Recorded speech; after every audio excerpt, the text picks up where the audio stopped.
Hello students, स्वागत है आप सभी का वोल्केनो आईएएस के डेली करंट अफेयर के डिस्कशन में।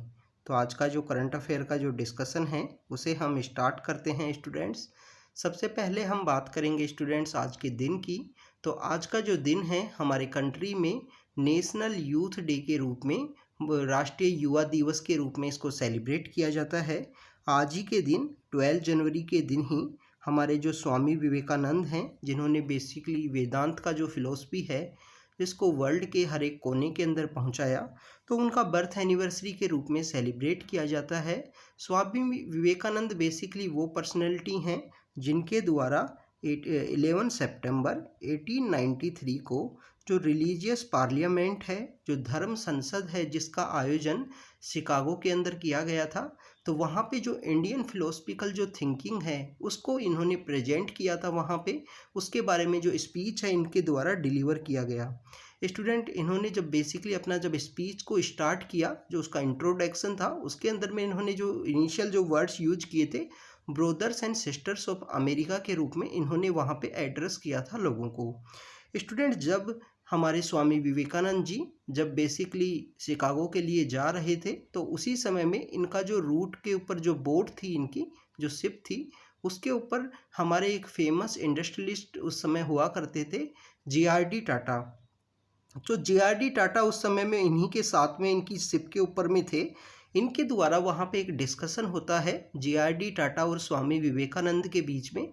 वहाँ पे स्वामी विवेकानंद जी ने वहाँ सजेस्ट किया कि कंट्री के अंदर फिलोसफिकल थिंकिंग का होना ज़रूरी है, बट उसके साथ साथ जो साइंटिफिक टेम्पर है उसका भी होना काफ़ी ज़्यादा ज़रूरी है, क्योंकि साइंटिफिक टेम्पर से आपको जो लॉजिकल जो थिंकिंग है वो यहाँ पे डेवलप होती है। तो स्टूडेंट्स, इन्हीं से इंस्पायर होते हुए जे.आर.डी. टाटा ने इंडियन इंस्टीट्यूट ऑफ साइंस जो है, इंडियन इंस्टीट्यूट ऑफ साइंस जो बेंगलोर के अंदर सिचुएटेड है, जिसे हम पॉपुलरली वे में IISc के रूप से जानते हैं, वो जे.आर.डी. टाटा के द्वारा लेटर फेज में इस्टेब्लिश किया गया। स्टूडेंट्स, अगर हम बात करें to develop the scientific temper, ऐसा एक हमारी फंडामेंटल ड्यूटी भी है।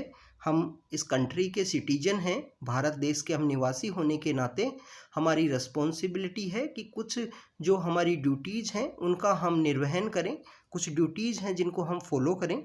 तो जिसी के अंदर हमारी एक ड्यूटी आती है कि इस कंट्री के अंदर जो साइंटिफिक टेम्पर है उसको हमें प्रमोट करना है। साइंटिफिक टेम्पर को प्रमोट करना एक ड्यूटी है। फंडामेंटल ड्यूटीज़ की अगर हम बात करें, आर्टिकल 51A के थ्रू इनको इंसर्ट किया गया था, 42nd कॉन्स्टिट्यूशन अमेंडमेंट एक्ट के थ्रू। कमेटी का जो नाम है वो है स्वर्ण सिंह कमेटी, जिसकी रिकमेंडेशन पे जो हमारी फंडामेंटल ड्यूटीज़ हैं वो एग्जिस्टेंस में आई। और फंडामेंटल ड्यूटीज़ का जो कॉन्सेप्ट है वो हमने USSR का जो कॉन्स्टिट्यूशन है वहाँ से हमने बोरो किया है। तो स्टूडेंट्स, ये कुछ बेसिकली कुछ फंडामेंटल ड्यूटी के बारे में बात थी। आज का जो हम करंट अफेयर का जो डिस्कशन है उसे स्टार्ट करते हैं। सबसे पहले हम बात करें, हमारा जो फर्स्ट टॉपिक है वो विस्रोड मिसाइल सिस्टम के बारे में है। स्टूडेंट्स, विस्रोड मिसाइल सिस्टम से रिलेटेड जो मंजूरी है वो हमारी डिफेंस एक्विजिशन काउंसिल के द्वारा दे दी गई है। डिफेंस एक्विजिशन काउंसिल, जिसको बेसिकली हमारे जो डिफेंस मिनिस्टर हैं वो हेड करते हैं। स्टूडेंट्स, ऐसी दो काउंसिल हैं। एक काउंसिल है जिसे हमारे जो NSA हैं, नेशनल सिक्योरिटी एडवाइज़र, जो प्रेजेंटली हमारे अजीत डोवाल साहब हैं। तो जो डिफेंस प्रोक्योरमेंट से रिलेटेड है वो काउंसिल को हेड किया जाता है NSA के द्वारा, और जो डिफेंस एक्विजिशन जो काउंसिल है उसे हेड किया जाता है हमारे डिफेंस मिनिस्टर के द्वारा। तो हमारे डिफेंस मिनिस्टर के द्वारा जो डिफेंस एक्विजिशन काउंसिल जिसको वो हेड किए, उन्होंने बेसिकली इस वेरी शॉर्ट रेंज की जो ये एयर डिफेंस सिस्टम है, विस्रोड मिसाइल सिस्टम, उसको यहाँ पे अलाउ किया है, उसको यहाँ मंजूरी दे दी है कि इसको आप एग्जिस्टेंस के अंदर लेके आइए। हमारी जो डिफेंस फोर्सेज का जो बेड़ा है उसके अंदर इसको ऐड कीजिए। स्टूडेंट, अगर हम बात करें विस्रोड मिसाइल सिस्टम की, तो इसको डिजाइन और डेवलप किया गया है हमारे DRDO के द्वारा। DRDO जिसका बेसिकली जो हेडक्वार्टर है वो हैदराबाद के अंदर सिचुएटेड है। Defence research and development organisation है। स्टूडेंट्स, अगर हम बात करें विस्रोड मिसाइल सिस्टम की, तो ये लो एल्टीट्यूड के ऊपर बेसिकली जो एरियल थ्रेट होते हैं, शॉर्ट रेंज के जो एरियल थ्रेट हैं, उनको ये यहाँ पे डिस्ट्रॉय कर सकता है, उनको ये गिरा सकता है। स्टूडेंट्स, विस्रोड मिसाइल सिस्टम मैन पोर्टेबल भी है। मैन पोर्टेबल मीन्स इसको कंधे के ऊपर रख के भी चलाया जा सकता है। इस एयर डिफेंस सिस्टम को ये मैन पोर्टेबल है विस्रोड मिसाइल सिस्टम जो है। स्टूडेंट्स, इससे पहले हमने यूएसएसआर मीन्स जो रसिया है प्रेजेंट समय में जो रसिया का जो शॉर्ट रेंज के जो डिफेंस सिस्टम है, जिसमें ईगला एम है और ईगला एस है। ईगला एस जो प्रेजेंट का मॉडर्नाइज शॉर्ट रेंज का डिफेंस सिस्टम है, उसको हमने प्रोक्योर करने के लिए जो मंजूरी है वो दे दी थी। बट कोविड-19 का आउटब्रेक हुआ और कोविड-19 के आउटब्रेक के समय में हमारे कंट्री के हमारे ऑनरेबल प्राइम मिनिस्टर की लीडरशिप में एक मिशन है आत्मनिर्भर भारत। आत्मनिर्भर भारत मिशन यहाँ पे लॉन्च किया गया, जिसके अंदर हमको सेल्फ डिपेंडेंट बनना है। तो यहाँ पे हमारे ऑनरेबल प्राइम मिनिस्टर का एक सपना है कि हम डिफेंस सेक्टर के अंदर भी हम यहाँ पे सेल्फ डिपेंडेंट बने। हमारा जो मैक्सिमम जो वेपन्स हैं वो इंडिया के अंदर ही प्रिपेयर हों और हम यहाँ पे प्रोक्योर कम से कम करें। हमारे यहाँ पे डिफेंस मैन्युफैक्चरिंग की जो यूनिट्स हैं वो इस्टेब्लिश हों।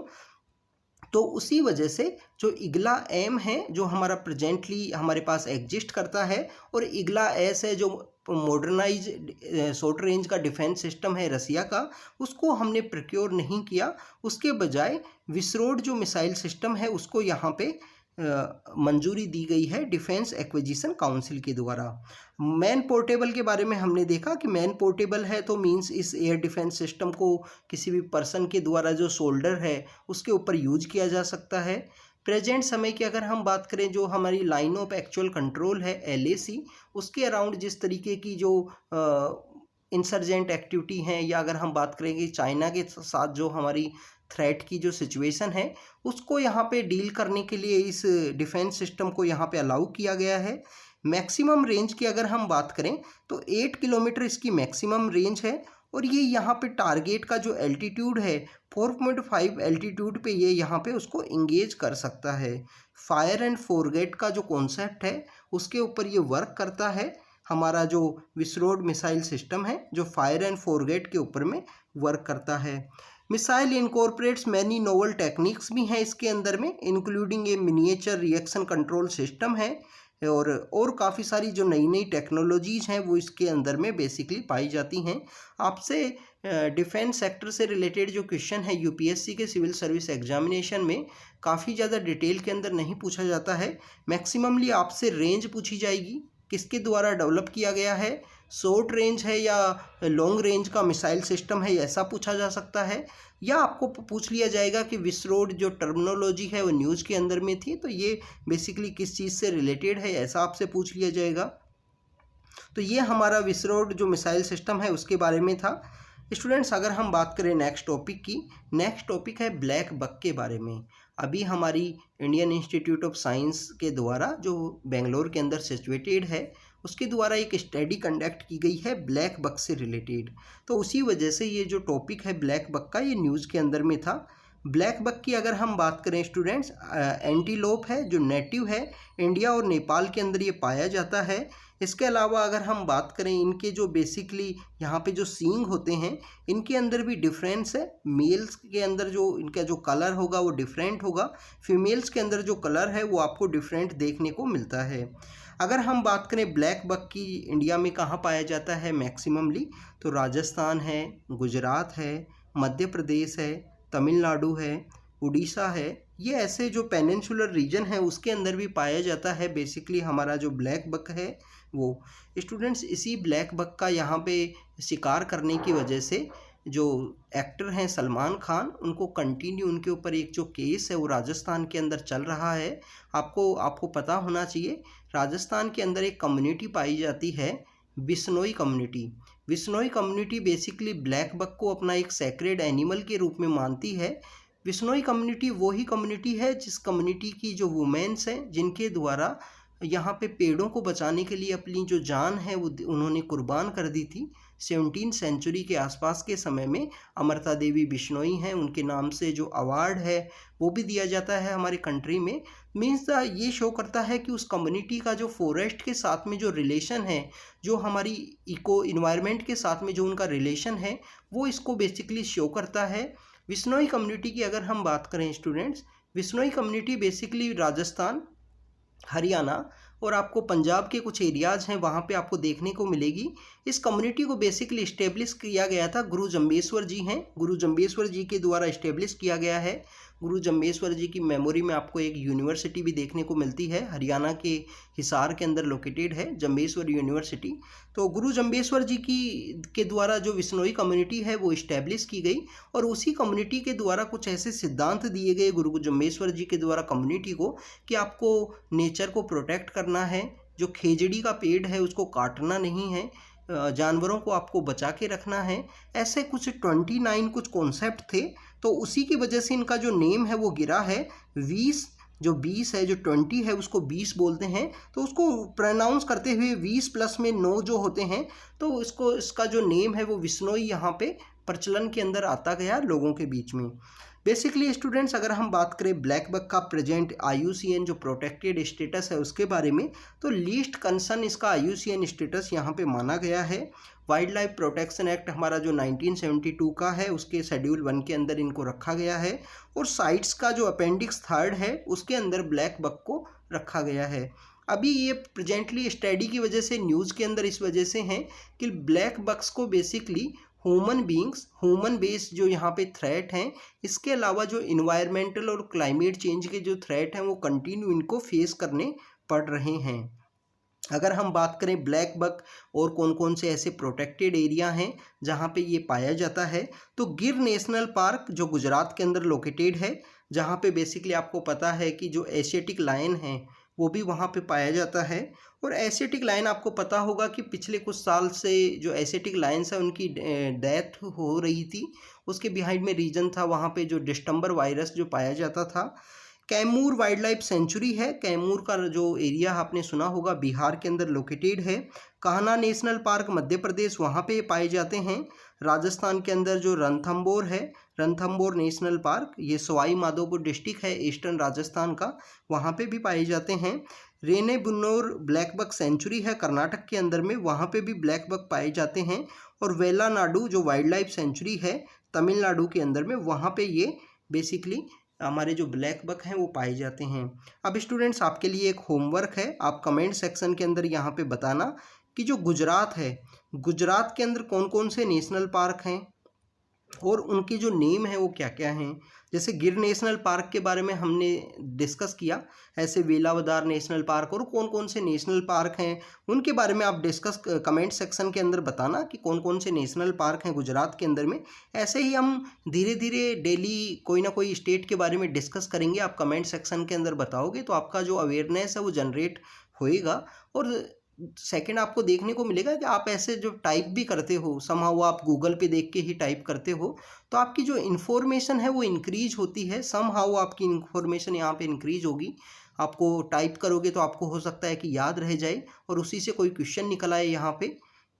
अब हम बात करते हैं नेक्स्ट टॉपिक की स्टूडेंट्स। नेक्स्ट टॉपिक है वर्ल्ड स्पाइस जो कांग्रेस है 2023 में जो ऑर्गेनाइज की जाएगी हमारे यहाँ मुंबई के अंदर में, तो इस वजह से ये टॉपिक न्यूज़ के अंदर में था। फरवरी के मंथ में इसको ऑर्गेनाइज किया जाएगा। तो स्टूडेंट्स, बेसिकली अगर हम बात करें जो हमारे मसालों की कांग्रेस इसको बोल सकते हैं, और इंडिया तो मसालों के लिए काफ़ी ज़्यादा फेमस है। आपको पता होगा 1498 के समय में जब वास्को डिगामा इंडिया आए थे, तो वो जब यहाँ से वो वापस गए तो यहाँ से जो काफ़ी सारे जो मसाले हैं, जो हमारे स्पाइसेज हैं, जो लेके गए थे वास्को डिगामा अपने साथ में, और उसी के साथ आपको देखने को मिलता है कि बहुत सारी जो यूरोपियन पावर्स हैं वो इंडिया में आती हैं। स्टार्टिंग में वो ट्रेडिंग के रूप में आती हैं, फिर वो अपनी कंपनी स्टार्ट करती हैं, और आप देखिए कि किस तरीके से फिर इंडिया यहाँ पे कॉलोनी बन जाता है उनकी, जिसके अंदर ईस्ट इंडिया कंपनी यहाँ पे काफ़ी ज़्यादा सक्सेसफुल होती है। फ्रेंच भी थी, पोर्तुगीज भी हुआ करते थे, डच भी हुआ करते थे इंडिया के अंदर में, बट सबसे ज़्यादा जो सक्सेस मिलती है वो आपको जो ब्रिटिश ईस्ट इंडिया कंपनी थी उसको यहाँ पे सक्सेस मिलती है। वर्ल्ड स्पाइस कांग्रेस की अगर हम बात करें तो बेसिकली 1990 से ये चल रही है। इसके अंदर जो अलग अलग टाइप के जो मसाले हैं जिनका इंपोर्ट और एक्सपोर्ट होता है उसके बारे में यहाँ पे बात की जाती है। हमारा जो स्पाइसेस बोर्ड है ministry of commerce and industry के अंडर में, उसके द्वारा इस जो कांग्रेस है उसको ऑर्गेनाइज किया जाता है। बेसिकली स्टूडेंट G20 की समिट भी होने वाली है इंडिया के अंदर नेक्स्ट ईयर, जिसके अंदर इंडिया के द्वारा वन फैमिली वासुदेव कुटुंबकम का जो फॉर्मूला दिया गया है, तो इस तरीके के जो वर्ल्ड स्पाइस कांग्रेस है, इसके थ्रू यहाँ पे जो G20 कंट्री के जो पार्टिसिपेंट्स हैं उनको यहाँ पे बुलाया जाएगा। यहाँ पे जो स्पाइस का जो ट्रेड होता है उसकी एसोसिएशन, उसकी जो रेगुलेटरीज हैं, कौन कौन से इंडिया के अंदर मसाले उगते हैं, उन सब के बारे में यहाँ पे अवेयर कराया जाएगा वर्ल्ड को, जिससे इंडिया का जो एक्सपोर्ट है वो यहाँ पे ग्रो हो सके। अगर हम बात करें 2023 की जो समिट होने वाली है, इसका एक विजन रखा गया है, विजन 2030, जिसके अंदर स्पाइसेस का जो हर एक वर्ड है उसका एक मीनिंग है कि हमारे यहाँ पे जो मसाले हैं वो सस्टेनेबिलिटी होनी चाहिए, उसके अंदर प्रोडक्टिविटी, इनोवेशन, कोलोब्रेशन, एक्सीलेंस और सेफ्टी का जो कॉन्सेप्ट्स हैं वो हमको देखने को मिलने चाहिए, चाहे वो उनके प्रोडक्शन में हो, चाहे उनके ट्रेड के अंदर में हो, चाहे उनको उगाया कैसे जाता है, क्योंकि इन्वायरमेंट को भी हमको डील करना है। प्रेजेंट समय में कोई भी इन्वायरमेंट का भी क्राइसिस नहीं होना चाहिए, इसलिए सस्टेनेबल भी होने चाहिए जो स्पाइस जो उगाए जाते हैं। तो एक ऐसा एक विजन रखा गया है, विजन 2030। स्टूडेंट्स, अगर हम बात करें जो 2023 की जो ये वर्ल्ड स्पाइस कांग्रेस होने वाली है, ये महाराष्ट्र इसका वेन्यू रखा गया है। महाराष्ट्र इसका वेन्यू क्यों रखा गया है, इसके बिहाइंड में रीजन ये है, one of the leading state है जिसके अंदर मसाले काफ़ी ज़्यादा उगाए जाते हैं भारत के अंदर में। अगर हम बात करें जो टर्मरिक है, जो हल्दी है, हल्दी यहाँ पे काफ़ी ज़्यादा उगाई जाती है। आपको हल्दी के लिए यहाँ पे जो अगर हम बात करें डिस्ट्रिक्ट की, तो सांगली नाम का एक डिस्ट्रिक्ट है जो काफ़ी फेमस है। सांगली नाम का जो डिस्ट्रिक्ट है जहाँ पे हल्दी उगाई जाती है। इवन कोल्हापुर, सोलापुर, ये जो रीजन है यहाँ पे भी जो हल्दी है वो काफ़ी ज़्यादा उगाई जाती है। आप देखिए कि इसी के अंदर में जो महाराष्ट्र के अंदर जो हल्दी उगाई जाती है, इसमें एक चिली वैरायटी की हल्दी है जिसको जीआई टैग मिला हुआ है। एक यहाँ पे जो कोस्टल एरिया के अंदर जो कोकुम नाम से जो हल्दी उगाई जाती है उसको भी जीआई टैग मिला हुआ है। आपको इसके बारे में भी पता होना चाहिए। अगर हम बात करें स्टूडेंट्स यहाँ पे स्पाइस बोर्ड ऑफ इंडिया की, जिसके द्वारा इन फंक्शंस को यहाँ पे ऑर्गेनाइज किया जाएगा, तो 1987 से पहले यहाँ पे दो बॉडी हुआ करती थी, बट उन दोनों को मर्ज किया गया स्पाइस बोर्ड एक्ट 1986 को। यहाँ पे स्पाइस एक्सपोर्ट जो प्रमोशन काउंसिल है, जिसको यहाँ पे बेसिकली बाहर जो स्पाइस भेजने होते हैं, इन सबको यहाँ पे मर्ज किया गया। और ये बेसिकली प्रेजेंट समय में जो स्पाइस बोर्ड ऑफ इंडिया है वो वर्क करता है ministry of commerce and industry के अंडर में। स्टूडेंट्स, आपको इनके बारे में पता होना चाहिए, जो भी इंस्टीट्यूशन है, ऑर्गेनाइजेशन है। आप देखिए कि 2022 का जो पेपर हुआ था उसके अंदर टी बोर्ड ऑफ इंडिया के बारे में क्वेश्चन पूछ लिया गया था, तो इस तरीके से आपको पता होना चाहिए इनके बारे में। तो स्टूडेंट्स, ये आज का हमारा करंट अफेयर का डिस्कशन था। हमने वर्ल्ड स्पाइस कांग्रेस जो 2023 जो महाराष्ट्र के अंदर ऑर्गेनाइज होगी उसके बारे में देखा। महाराष्ट्र जो लीडिंग स्टेट है स्पाइस के प्रोड्यूसिंग में, और बेसिकली वहाँ पे जो टर्मरिक है वो काफ़ी ज़्यादा उगाई जाती है, जो हल्दी है। हमने यहाँ पे देखा ब्लैक बक के बारे में। ब्लैक बक का जो लिस्ट कंसर्न IUCN स्टेटस है ये आपको याद होना चाहिए। वाइल्ड लाइफ प्रोटेक्शन एक्ट का शेड्यूल 1 में आता है, और इसके कुछ प्रोटेक्टेड एरिया देखे जिसमें गुजरात है, राजस्थान है, कर्नाटका है, बिहार का भी कुछ रीजन है जहाँ पे पाया जाता है। आपका होमवर्क है कि गुजरात के जो नेशनल पार्क हैं उनके बारे में बताना है। टोटल कितने नेशनल पार्क हैं, कहाँ कहाँ पे पाए जाते हैं, और उनका नाम आपको लिखना है। अगर हम बात करें स्टूडेंट्स, इसके अलावा हमने जो वसरोड जो मिसाइल सिस्टम है उसके बारे में देखा। डिफेंस एक्विजिशन काउंसिल, जिसको हेड करते हैं हमारे डिफेंस मिनिस्टर, उनके द्वारा इसकी मंजूरी दी गई है। इसको शॉर्ट रेंज का जो हमारा बेसिकली जो एयर डिफेंस सिस्टम है उसके रूप में ये वर्क करेगा। तो स्टूडेंट्स, ये आज का हमारा करंट अफेयर का डिस्कशन था। कंटिन्यू आपको इसी तरीके से अपडेट करते रहेंगे, आप बने रहिए हमारे साथ। Thank you students, thank you very much.